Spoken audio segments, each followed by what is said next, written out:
I think I'm back. I have no idea if I'm live or not. I'm gonna be honest with you guys. Uh, dude, OBS keeps crashing. This has been kind of a problem. Okay, I think we're good. No, we're good. We're chilling. We're chilling. We're chilling. That's crazy. OBS has never given me issues, but ever since I switched back to OBS from StreamYard, it's been giving me problems, and that is not good. So doing things live like that is very frustrating, but it doesn't matter because we are live. And let me fix a little bit here. And we are good to go. So, anyways, ladies and gentlemen, welcome back to another episode of the Heron's Haven. Well, it's not in Heron Haven. Actually, no, today is Selección Central. Welcome to another episode of Selección Central here on the SoFlo Soccer channel. My name is Matt, your host. I appreciate you guys for being here. I know I'm a little bit late, a couple minutes late because OBS kept crashing. But we are here. We are live. We are attempting. I'm attempting. Um, uh, I got today was a long day at work, and I'm ready to talk about Argentina football, ladies and gentlemen. So without further ado, let's go over the agenda that we have for today. Let me make sure I have the chat pulled up so you guys talk to you guys. Anyway, um. So yeah, we have a lot of things to talk about today. I mean, obviously the main talking point is going to be about Argentina versus Chile, the game that happened last night. The game World Cup qualifiers, the first game of World Cup qualifiers this year. We're gonna talk about we're not gonna focus too much on the analysis. I will be even though I will be giving my thoughts and opinions on that game, but we're going to be focusing more on kind of what this game kind of means to Argentina, what this means in the World Cup qualifying, and what it should mean at least to us and to them. This is the first game without Messi, first game without Di Maria. So yeah, a lot of things to talk about there. We're going to talk about kind of the World Cup qualifying like as a whole and CONMEBOL essentially in general. We'll talk a little bit about if we have spare time at the end, we'll talk a little bit about the international break and all the international games that are going on with the Nations League and things like that. Um, and yeah, we'll kind of wrap it up. Um, Kind of previewing the next game against Colombia, which should be I think that's next. Today is the 6th. It's gonna be on the 10th. I'm pretty sure it's Tuesday. 7, 8, 9, 10. Saturday, Sunday, Monday, Tuesday. Yeah, Tuesday. So it's happening on Tuesday. It's gonna be like a very early kickoff. I think it's around 4 o'clock if I remember correctly. Just pulled it up. It's 4:30 kickoff. It's a 4:30 Eastern time kickoff here in the United States on Eastern Standard Time. So it's a pretty early kickoff. Um for a Tuesday at least, right? But it's gonna be good. It's gonna be fun. But let's talk about Chile now. Argentina versus Chile. This is a 3-0 win. Lots of you know what I'm talking about. Lots of goals. I mean, like it's a 3 goals, one from McAllister, one from Julian Alvarez, one from Dybala, who's been called up due to the fact that we had 2 players go out on injury. Or we had 2 players out on injury. Dybala is called back up. He wore the number 10. Balerdi and Tagliafico were now injured. Acuna and I think um who was the and Acuna and someone else came in their spots. I'm pretty sure it was Dybala. But anyways, and and it was just a great game overall for Argentina. I mean, Scaloni, I'm about to show you guys in a second what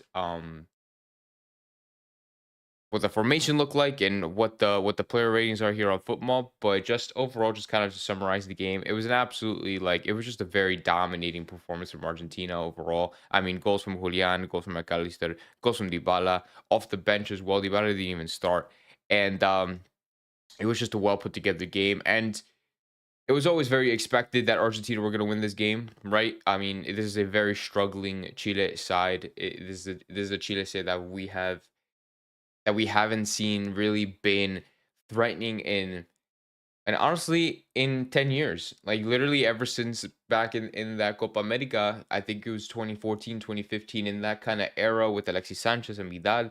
Um, that they beat Argentina in back-to-back Copa America finals. Like, they haven't really been threatening. They have lost a lot of quality and talented players, and it's definitely kind of a rebuilding Chilean side. So a win was always expected.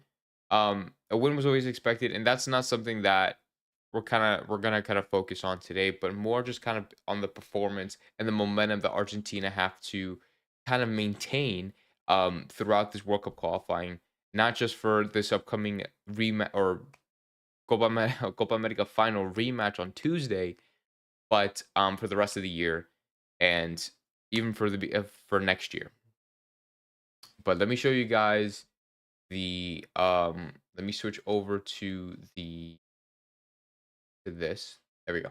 Perfect. So this was the starting 11 for both teams. For Argentina, obviously with El Dibu Martinez and net, with Martinez, Romero, and Otamendi, Gonzalez, Molina on the wings, Fernandez, McAllister, and De Paul as the three midfielders, and then Martinez, Lautaro Martinez, and Julian Alvarez up top. A very, very, very strong lineup. An extremely, extremely strong lineup. And we're not going to go over the Chile side, but they do have the big name players like Vargas, Osorio, Isla. I mean, they're even their goalkeeper Arias, and it's a very very Loyola. It's still they still got names, right? They still got names, but it's literally night and day when you compare to Argentina, right? Completely night and day. Let me make sure nothing here. Okay, perfect. Completely night and day. But and yeah, I mean, and you guys seen the goals. Unfortunately I can't show the goals um here on YouTube because I will get copyrighted, but they were just amazing goals, well put together, especially Julian's goal, Dybala's goal. It was so amazing. And I'm honestly now looking at this. This is the first time I'm actually looking at the match ratings. I'm very, very surprised that Martinez got a 6.6. I think off rip we should talk about it. And I feel like everybody's been talking about him. But Martinez, last game, really he was just locked in. He was completely locked in with the team. Is kind of just the best way to put it in like simple terms. Is for like a lack of a better term, right? He was completely locked in. He was very involved in the team. He was a very dynamic player. He was always getting involved in play. He was definitely much more he played a bigger role than just simply playing a 9, if that makes sense. He was just essentially all over the field. And I mean, like the same with Julian, the way that he was getting running up and down the field. I mean, he got a goal and assist, obviously, but the way that he would, be there for opportunities, um, absolutely insane. And the fact that we have this attacking partnership, this striker partnership specifically is like literally a blessing. Like this doesn't happen often. And we really have to appreciate guys like this Lautaro and Alvarez. Lautaro being one of the best strikers in Europe, in the world right now. Um Winning almost everything with Milan last season. He's going to probably replicate the same season or the same kind of performance this season as well. And he's been killing it in Europe for a really long time, ever since he moved from Racing Club. And he's one of the contenders for Ballon d'Or. He's probably not going to win it because all the favorites are going to be like Rodrigo and Vinicius and Bellingham. But I've made a video about it before. I made a short about it, very briefly mentioning that Lautaro Martinez is definitely slept on, and he should, even though he is nominated, he should be higher on the list. He should be a main contender for this year's Ballon d'Or. But anyways, I digress. Um, when you look at the midfield here, this has to be like, I don't want to sound biased, but this has to be one of the best midfielders in football. Like this has to be one of the best midfield partnerships in the world at the current moment. And you could like this even goes back to the World Cup a couple of years ago. I mean, like I know Spain are freaking killing it right now. Like if I were to pull up Spain, like I know they have like a crazy insane midfield, and people can talk about you could talk about France and Germany and all these other teams in Europe. Um, Even with Uruguay, they have like a solid double pivot. But anyway, this like with Fernandez, McAllister, and the Paul, all three in the midfield, very, very, very solid. Like extremely, extremely solid. Enzo Fernandez is kind of the biggest one. I kind of want to talk about because of his. I don't want to say his inconsistency, but I think it's kind of inconsistency. I think inconsistency is the only like word to use. And I mainly talk about his performances with Chelsea. I mean Chelsea have been very, very on and off these last 2 years last year. Um, and Fernandez is a victim to that. Not to bash him. This is not me bashing him at all, but this is just me kind of observing what's been happening this last year, especially with the Copa America. I didn't like his Copa America performance. Um, and But today looked very, very promising. Today, um, he just looked good. I thought Fernandez looked good. I thought McAllister was fantastic. I thought that ball did what the ball had to do. Like I thought all three of these guys were just absolutely phenomenal, and just completely showed their midfield dominance, and their attacking threats, even their defensive efforts. Very, very just well put together. And I applaud Scaloni for using this midfield. I applaud the players for performing the way they did because because you guys got to think about it too, right? Because I know I've said that this is a Chilean side that's struggling, that's rebuilding, that isn't what it used to be, but at the same time, these are also games that like teams would struggle with.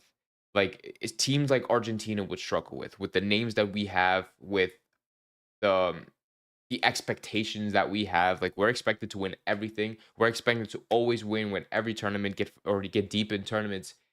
And a lot of the times that maybe it's pressure, maybe the team just doesn't click well together, whatever the case may be. At times, like it just doesn't happen, right? Because like it just doesn't happen. Like this could have easily been a boring 1-0 win where Chile could have gotten a lot of opportunities, and I don't think they did. It didn't even seem like it off the no. They had 5 shots the entire game, one of them being on target. They had no big chances. 65 to 35% possession. Like this was just complete domination for the entirety of the 90 minutes. And that's not something you can say really often, especially in international football. In international football, it's normally very, very even because both teams are maybe not accustomed to playing with their national teams, or literally quite the opposite. They're very accustomed, and they're just and both teams are just clicking well. This is an Argentina side that's clicking very, very well. And that's not something that you could say a lot. And that's something you could say often. And I'm very, very happy and I'm very, very thankful that we're able to witness an Argentina team that is playing this well. My nose is getting really stuffy for some reason. But anyways, and with the midfield and with the defense. Oh no, let's talk about and Nico and Molina. Um, Nico coming off in the 51st minute. He came up for Garnacho, was it? Or was it no, it was Lo Celso. He came up for Lo Celso. Garnacho came on with Dybala later on, same with Acuna. Um I thought Lo Celso off the bench, and now that I'm thinking about it, Lo Celso off the bench, obviously getting the assist, but I thought Lo Celso was looking good off the bench. That's something that I wanted to talk about there. Garnacho also getting the assist off the bench and linking up with Dybala in that third goal. And it was just well put together. Nico, and I've said it before, and I'm gonna continue to say it. Um, I thought he looked better in the game, to be honest, in my opinion, compared to what I've seen in other games. But honestly, like he hasn't convinced me that he belongs in this starting 11, in this front three, because it would shift to a front three. Like he obviously gets up there. Um, he hasn't convinced me. He honestly hasn't convinced me, and um, I feel like, but his, I can admit though that his positioning on that left hand side, I think, is was pretty like him getting up and down that field is definitely something that I understand. Like, is a thing. I just realized I have like a bump. I don't know if that's like a really big mosquito bite, but anyway, sorry, I'm getting distracted. Um, and for the right mid, right back, like for this right back, right wing back spot, we don't really have anybody else. Like it's between Molina and what's it called? And Montiel. It's between these two guys. And not saying that they're bad or they're both really, really good, but I'm saying I feel like we should have another option in this position because I think Montiel um Montiel hasn't really been having crazy, crazy games for Sevilla. And Sevilla haven't really been doing well as of late. Um so I don't know. He hasn't played. I don't. He hasn't played anything. I don't think. If I look back, if I look in La Liga, he's played 3 games so far. Um, they haven't won anything, and or has he? It doesn't even say. It says here that he started. Oh no, that's in Copa America. He hasn't played a single minute this year. He hasn't played at all. I don't know if that's because he's injured. I haven't really been keeping up with that, but he hasn't played a single minute for Sevilla. And for Montiel, it's different because this is an Atletico Madrid team, but also his performance, he's been getting, minutes. He's played what, a full 90 minutes twice, and it wasn't really crazy. He got suspended in this freaking game too. So I don't know. Like these are two players that aren't really getting a lot of game time for their national teams, but they have the experience playing with us and with this specific team and with this group of players. So I understand like why they were called up. Obviously, they were both involved in the World Cup. They were both involved in the Copa America. So yes, they have that experience um under their belt, and they do fit well with this team. But it's kind of worrying how they're not getting game time at club level, right? Like you have to you have to kind of you have to admit it. You have to admit that it's kind of worrying that they're just not getting any game time at club level, and they're not performing well when they do get any game time. So it's kind of you kind of think to yourself, it's like, okay, well, yes, Molina and Montiel both have the international experience to play with this team and with this group of players, but um, and this is probably going to be the two players that are going up. They're probably going to be participating in the World Cup in 2026 in 2 years, in less than 2 years from now. But what if one of them is gone? Like, what if one of them gets injured? One of them just really, really doesn't click. Like, what if they just don't perform well? Because between now and 2026, anything could happen. We could probably find a new right back. Molina or Montiel could probably just go completely off the rails and start performing really, really badly. And or one of them could get severely injured. Like a million things could happen. A million possibilities could happen. So I'm bringing up the idea that we should be considering. I mean, and I feel like they're kind of already on it, but I'm just going to mention it anyway. We should be considering looking for another player in this position. Maybe a younger player that we can give experience to. Um, we have a lot of midfielders and attacking options, I think, but I think in this right back spot, there's just not a lot of options. And so that's just something to consider, maybe something to think about, keep in the back of your head.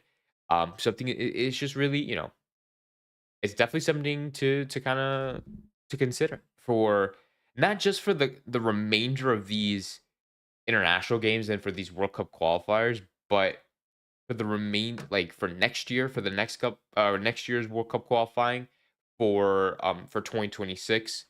It's definitely something to consider. But anyway, but yes, but for Otamendi, Romero, and Lisandro Martinez, this I can say with 100% confidence that this is the best um like the best defense I think in the world by far. Like this is 1000% has to be the best defense. Um that we have, especially in international football. Like Romero, it's just like he is just full on in his prime right now. Like he's absolutely tearing it up. He's an amazing defender. Otamendi, more of a leader. He captained this game. 36 years old. He's still playing with Benfica, but he's still a quality player. Lisandro Martinez. The partnership between Lisandro and Romero El Cuti was the main partnership in the Copa America. Otamendi barely seeing the field, or I don't, if at all. I don't even remember him playing at all, to be honest. But however, regardless, it's been okay. No, he has. He's come off the bench. He's played one game for a full 90 minutes. Um, okay, just wanted to double check on that. But yeah, it's just been mainly these two. That's been the main defensive partnership, and these guys are absolutely killing it in the defense. And um, unfortunately, we did lose Balerdi on the thigh injury, so we did lose that option at center back. It says his expected return is later this month, so hopefully, if he can stay, hopefully he could stay injury free and pretty healthy for next year, or not even for next year, for next month for World Cup qualifying, so we can have him as an option, so we can start giving him game time for, God forbid, if something happens with El Guti or Lisandro or even Otamendi. Um, but yes, I mean, like we do have Pesela, right? We do have Pesela as an option, but he is getting older. We do need to start giving because he's like what 34 now, 33. He's 33. Um, even though he's a solid pick, he's a solid option off the bench.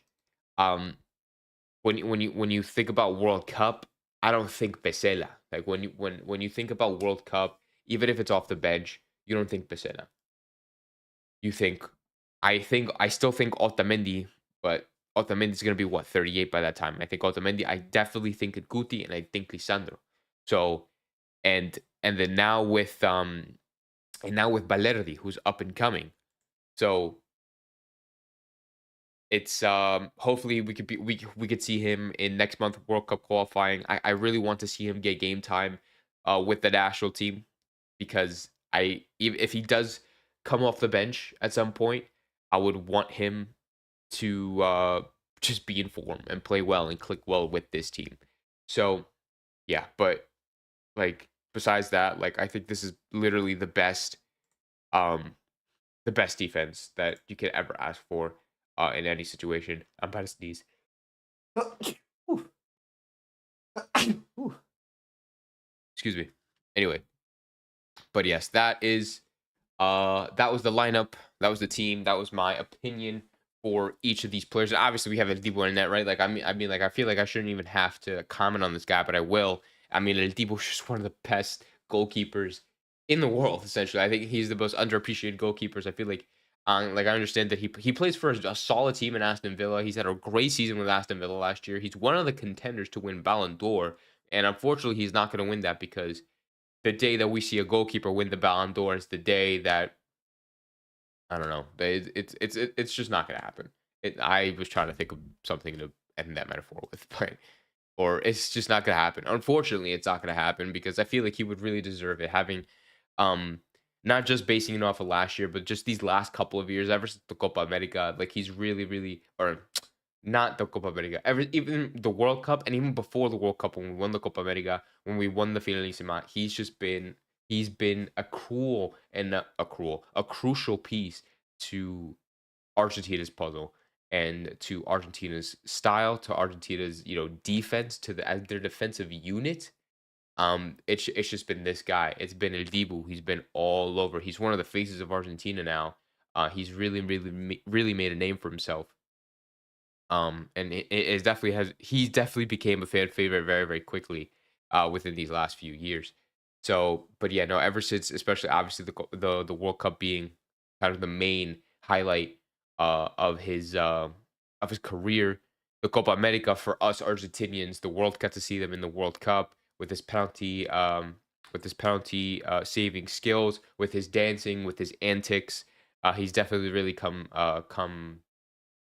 to life. And within this last year, what he's done with Aston Villa, what he's done for Argentina in the Copa America this year has been phenomenal. And like this is this will go down in history as an Argentinian legend, as a goalkeeping legend. And Argentina has been producing a lot of great goalkeepers as of late.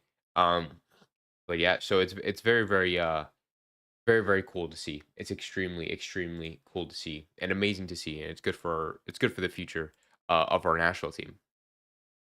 But anyway, but that's the essentially that's what the game that's the game. And that's essentially the game. I talked about pretty much the game the best I could, summarizing it as best I could, talking about the performances today. Um, don't know if actually don't know. Hold on. If the CONMEBOL qualifiers are still happening now, but Uruguay is supposed to be playing today. Um, or they're supposed to be playing now. What time? Oh yeah, no, it's 8:30. It should be like halftime right now. Yes, it is halftime. It's still 0-0 at the half with Uruguay versus Paraguay at 9 p.m. Oh, I took it away. 9 p.m. It's Brazil versus Ecuador. 9:30 p.m. is Peru versus Colombia. These are really, really good games. Let me show you guys these. It's really, really good games that we have tonight. And then Tuesday, obviously, the second and the last qualifying games for the month. This is going to be a huge game, 4:30 p.m. kickoff.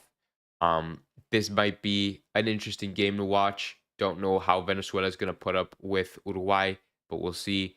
And then obviously everybody's going to want to watch Paraguay versus Brazil.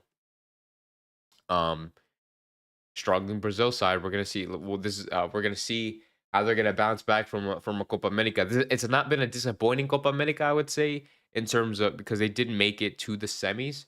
They would want to expect to win it or make it to the final, but I think for the team that they have the structure, it performance wise, it just hasn't been. But I already talked about Brazil, and I'm not gonna go into it once again.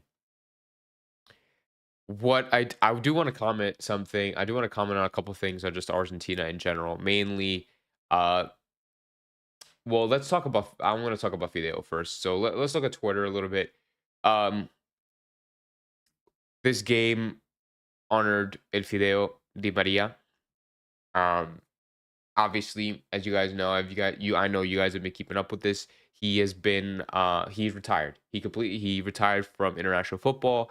He's most likely going to be retiring from professional football within the next year. Um, Probably next season would be his last season as a professional footballer. So this is a legend that will be missed in the beautiful game. They made um this painting of him, a very, very beautiful painting. And they showed a video just to to honor him. They celebrated with the team, like him celebrating with the team. It's just been absolutely amazing to see. And it's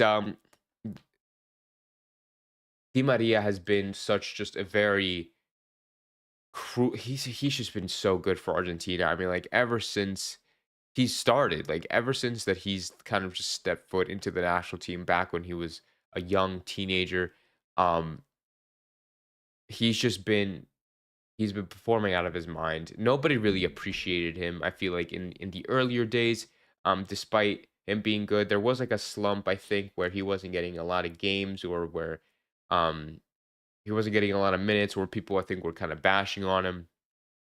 Um but I never had anything negative to say about Di Maria. He's always been a very, very influential player.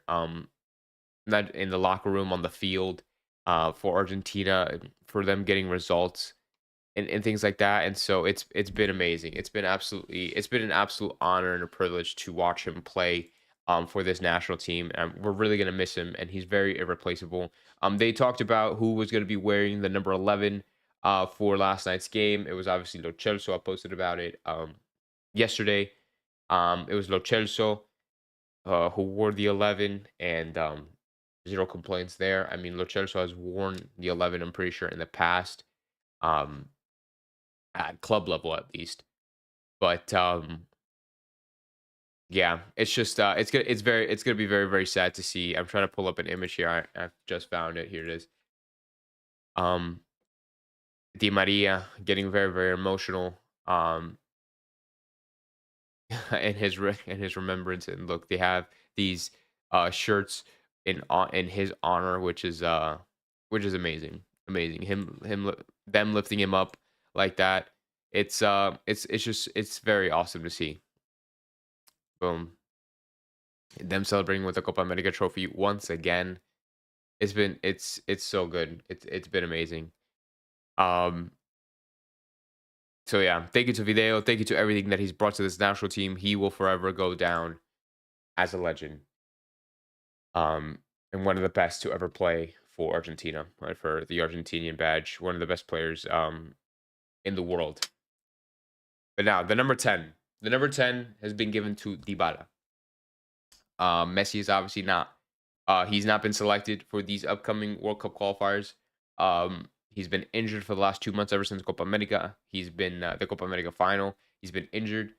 He hasn't been clear to play, or he hasn't been fit to play, even at club level. But even though we will be seeing him most likely for the Inter Miami's next game against Philly on next Saturday.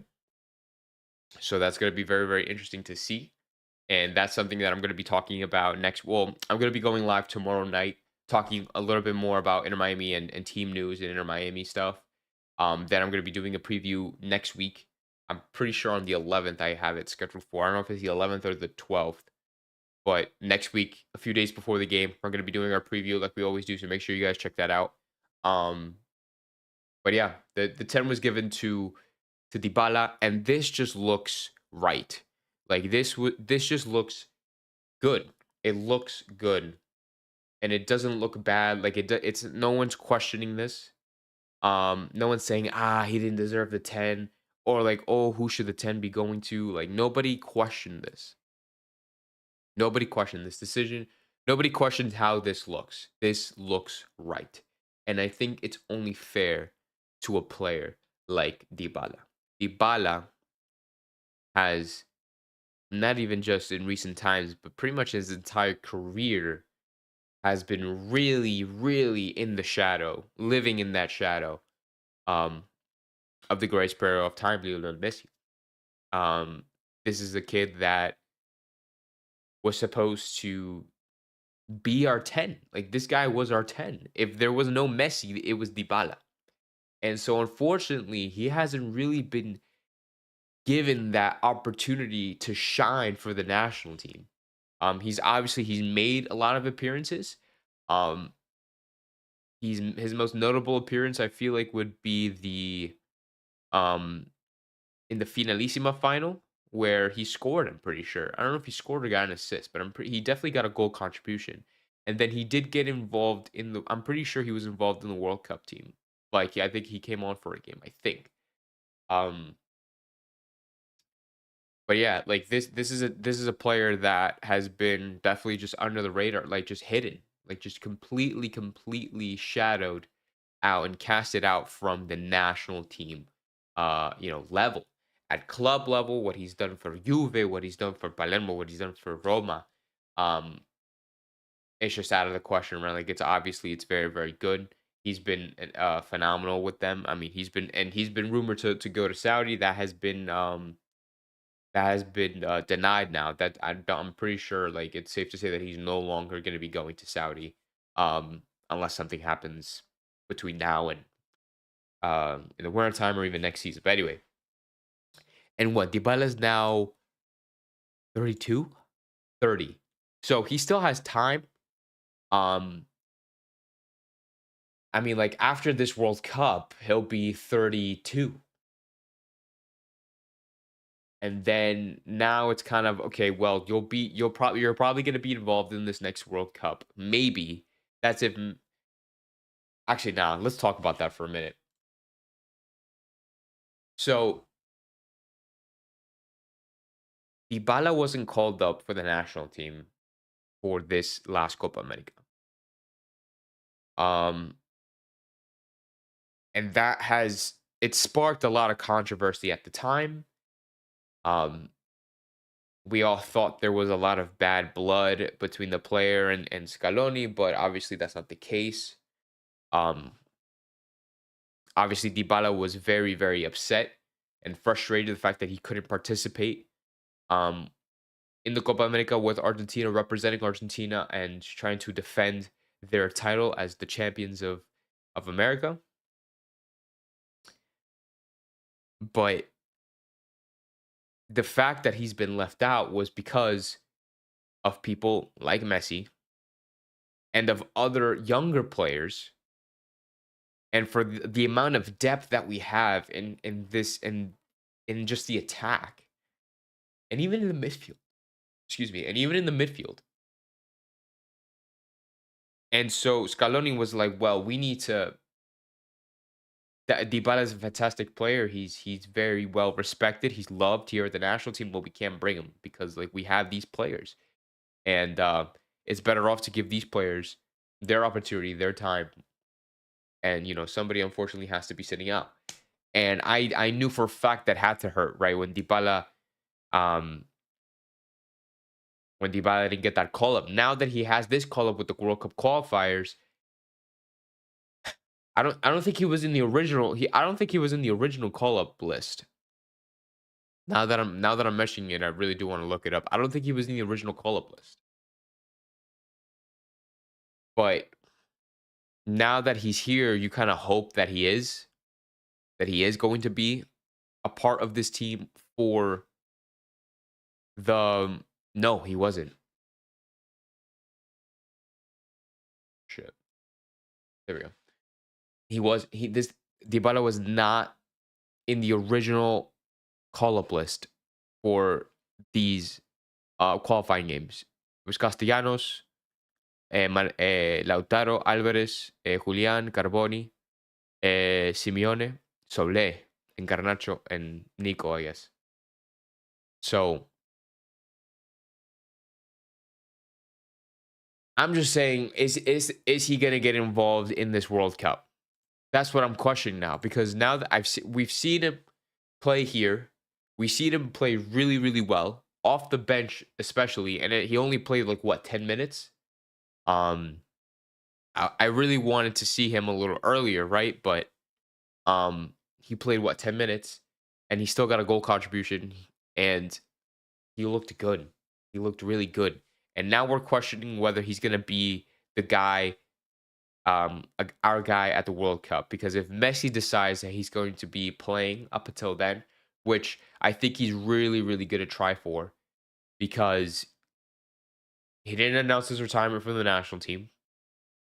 Um, I think even as a leader, like I don't know how much game time he'll actually get, Messi. Um, but if Messi does get called up, and if we have all these younger players, especially if like people like um El Tati Castellanos, right?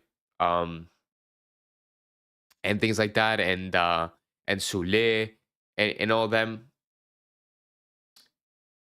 Um, what's it called? What was I going with that?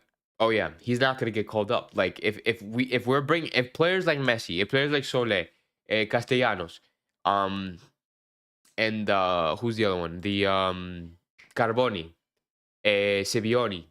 If players like that are gonna be taken to the World Cup, Dybala is gonna get left out again, and that's something that worries me, because it's like, why I don't want this kid. I say kid, and he's 30 years old. I don't want this guy to be left out. I really don't want him to be left out of the World Cup team for 2026. So hopefully he can get a proper callback for next month and for the continuing months and for next year. Because if we can, I think he could really be our number 10. I mean, like, I don't know if Messi's probably going to get called up, so Dybala probably won't be wearing the number 10 next time, right?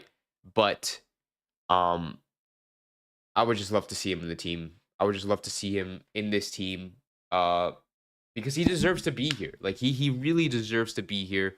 Um, he's been and like I've just been saying this whole time, he's been completely shadowed. So I mean, like, I've definitely kind of rambled a little bit there because I wasn't really planning on talking about it, but I just really hope that he could participate. He could be a part of this team, um, properly for this upcoming World Cup, for these next couple of qualifiers.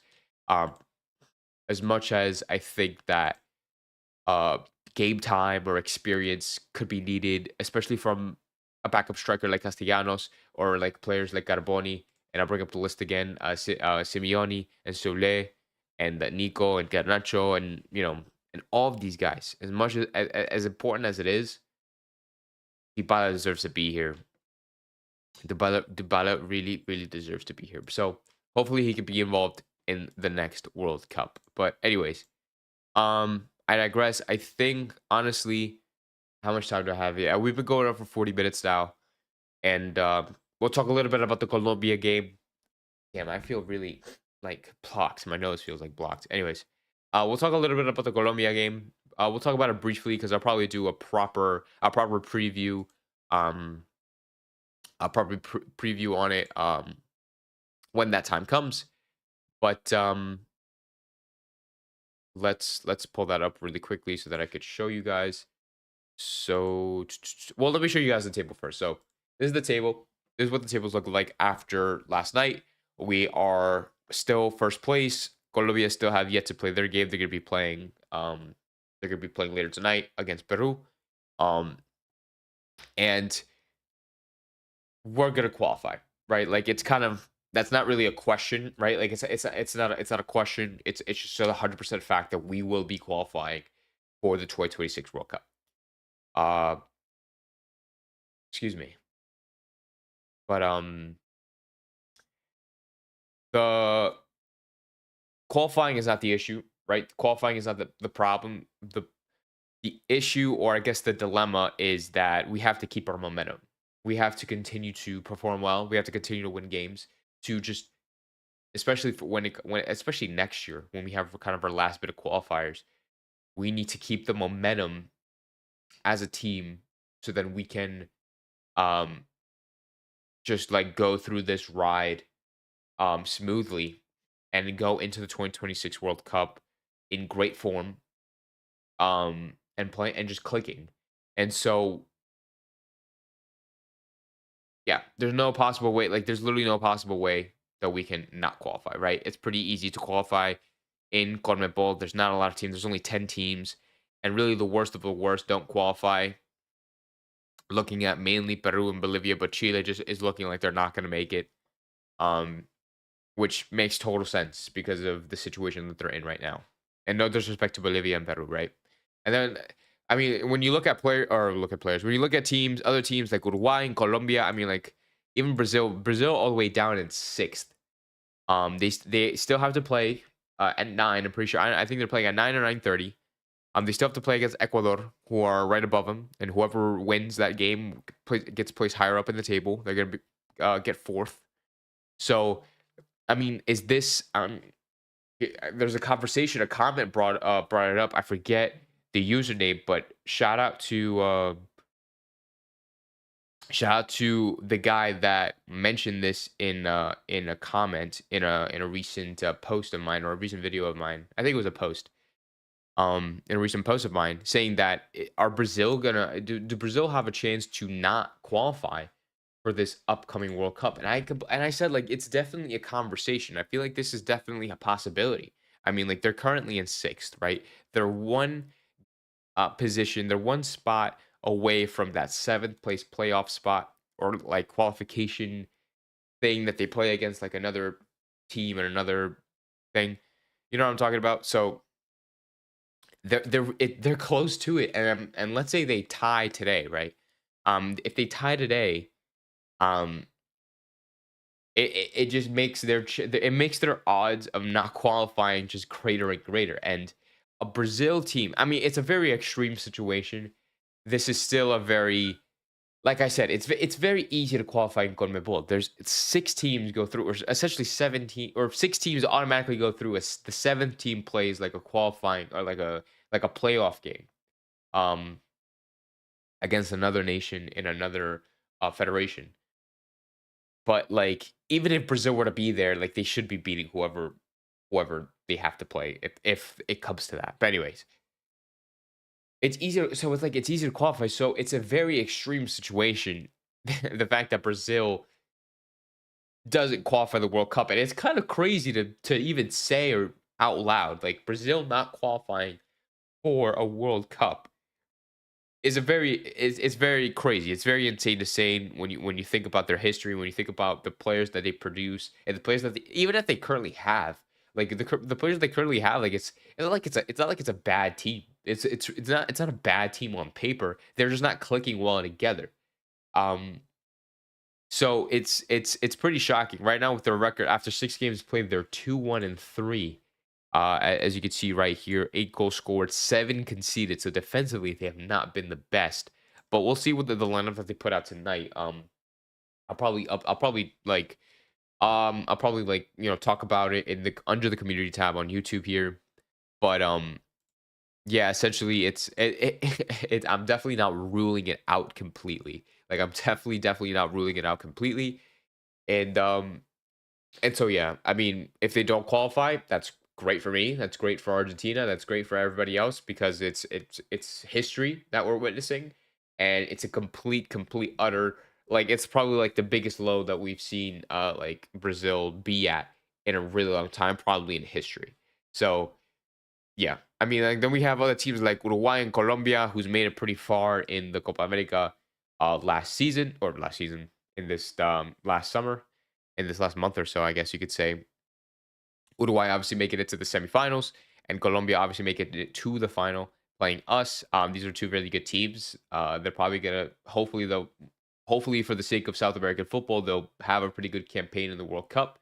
But yeah, in terms of Argentina playing Colombia on Tuesday, it's gonna be a very tough match. I mean, like they're in very good form. Obviously, their only loss they took as a nation has been to us in the final. So they're a really good team. They're a team that play really well together, and they definitely have that passion to give Argentina a pretty hard time. But I think Argentina should be managing well. This is one of the best sides that we've ever seen in world football. And I think that we're going to be doing really well, but I'm not going to go too deep into it because I will do a proper preview on it as the time comes. But thank you guys so much for watching this live stream, for this kind of this recap and team talk for Argentina versus Chile in this World Cup qualifying. I'll see you guys next time for the preview, and I'll be live tomorrow talking about Inter Miami. So hopefully I'll see you guys there. Thank you guys so much for watching. Have a great rest of your night, and I'll see you in the next one.